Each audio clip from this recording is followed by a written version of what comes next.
আমি চাচ্ছি যে হল সংখ্যা বৃদ্ধি করা, স্টুডেন্টদের জন্য থাকার যে আছে কস্টটা কমায় নিয়ে আসা। আর আরেকটা সমস্যা হলো যে আমাদের যে এইখানে আশেপাশে যারা থাকে, তো অনেকগুলো ম্যাচে কস্টটা বেশি।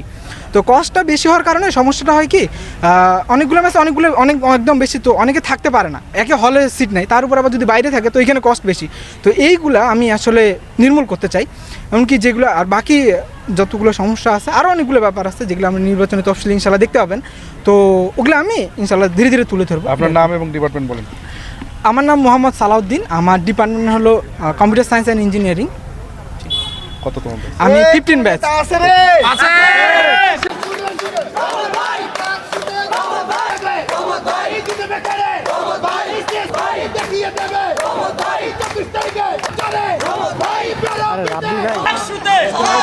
হবে